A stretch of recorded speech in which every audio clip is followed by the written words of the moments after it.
और उन लोगों की तादाद बहुत ही ज़्यादा है। ये लोग बला के जंगजू, खूनखार और बिल्कुल ही वहशी और जंगली हैं,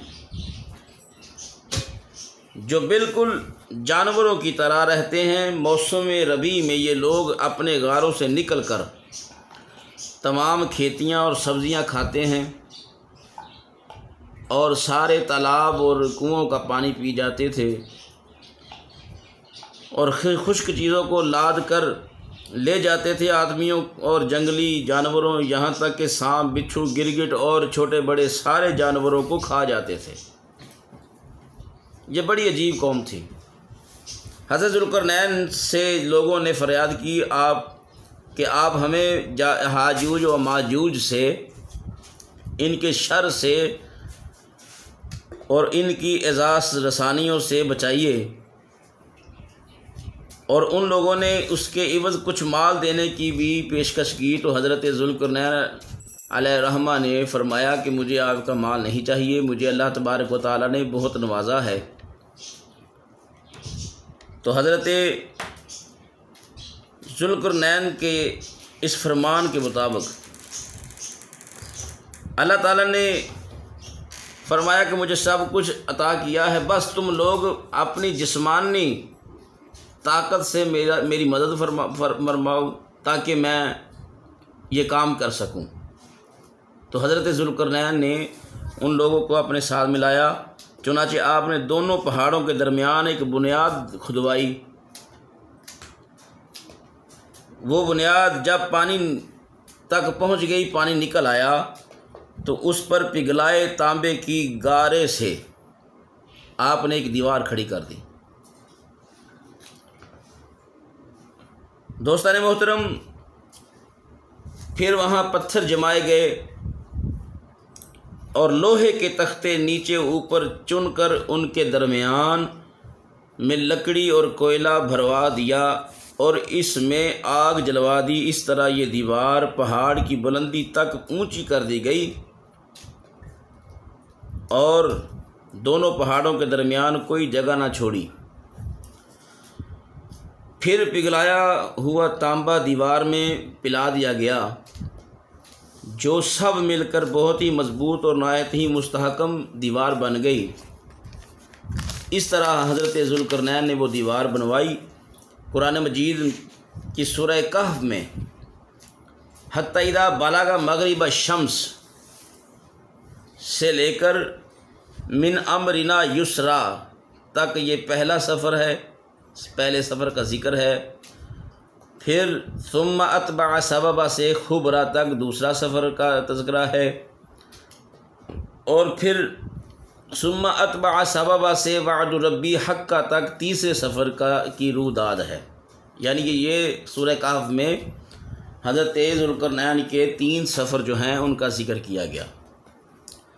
हदीस शरीफ में है कि याजूज व माजूज रोज़ाना इस दीवार को तोड़ते, जो दीवार हज़रत ज़ुल्करनैन ने बनवाई थी।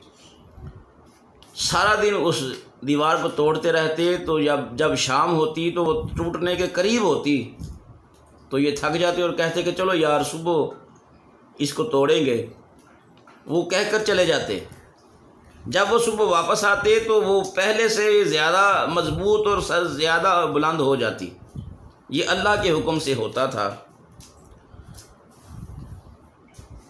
जब इस दीवार के टूटने का वक्त आएगा, मेरे आका करीम सल्लल्लाहु ताला अलैहि वसल्लम इरशाद फरमाते हैं कि अभी तक ये काम हो रहा है और कुर्बे क़यामत तक ये होता रहेगा कि वो आते रहेंगे,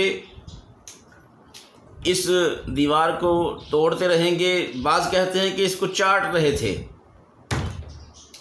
बाद ने लिखा कि वो तोड़ रहे थे। बात तो एक ही है कि वो ये काम सारा दिन करते और शाम को कहते चलो सुबह इसको तोड़ेंगे। तो मेरे आका करीम सल्लल्लाहु ताला अलैहि वसल्लम ने इरशाद फरमाया, जब इसके टूटने का वक्त होगा, उस वक्त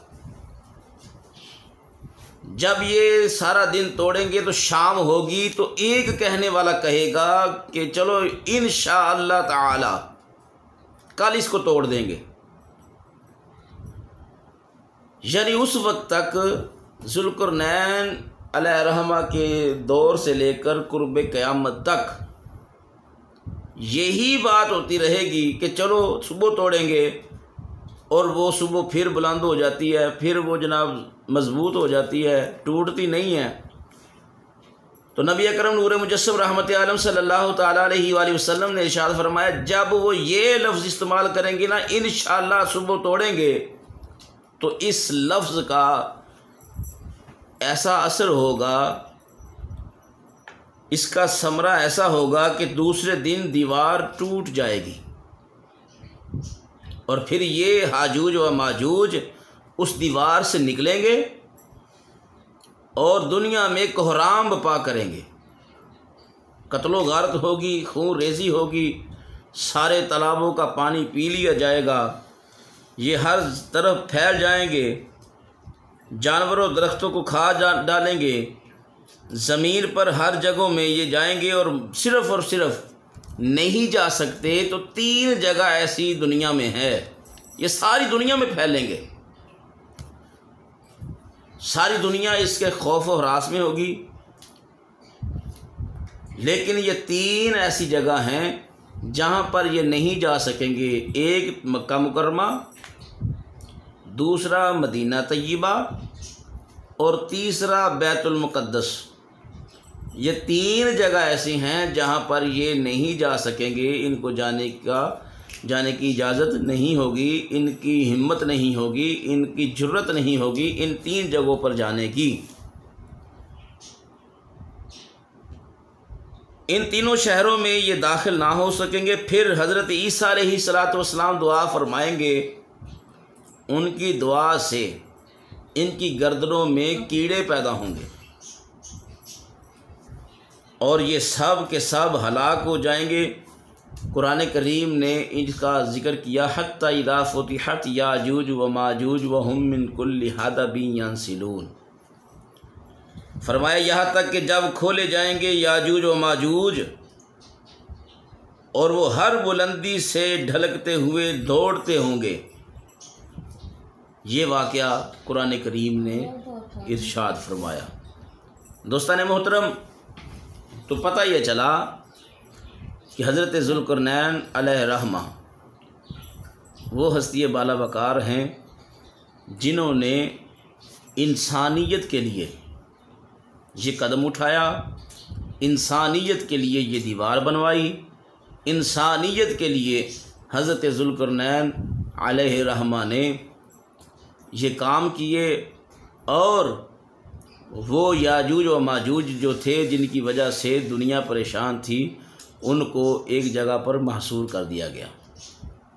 हज़रत ज़ुल्क़रनैन ने ये बहुत ही बड़ा काम अपनी ज़िंदगी मुबारक में किया है। दुआ है अल्लाह रब्बुल आलमीन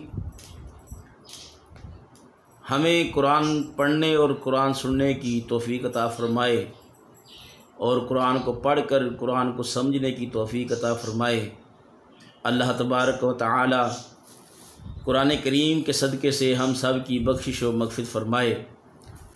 इंशाअल्लाह अज़ीज़ ये सिलसिला चलता रहेगा।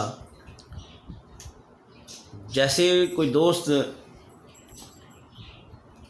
हमारे इस चैनल को देखे और वो ख़ुद भी सब्सक्राइब करे और दोस्तों से भी कहे, ताकि ये रोज़ का जो दर्स कुरान है, हमारा मिशन ये है कि वक्त भी थोड़ा हो और एक दिन में एक सिलसिले में हम कुरान की 1 या 2 आयत करीमा जो जितनी भी तलावत की जाएँ उनको समझा जाए और सुना जाए। उनमें जो अल्लाह तबारक व तआला ने हुक्म सादर फरमाए हैं उनकी समाअत की जाए। इसलिए तमाम दोस्तों से मेरी गुजारिश है कि ख़ुद भी देखें और सुनें और अपने दोस्तों को, अपनी फैमिली वालों को ये दर्स सुनाएं। हो सकता है किसी एक के दिल में बात उतर जाए तो हमारा जो मकसद है वो इंशाअल्लाह अज़ीज़ मुकम्मल हो जाएगा, पूरा हो जाएगा। अल्लाह रब्बुल आलमीन हम सब को सिरात मुस्तकीम पर चलने की तौफ़ीक़ अता फ़रमाए। आमीन। व आखिर दावा या अनिल हम्दुलिल्लाहि रब्बिल आलमीन।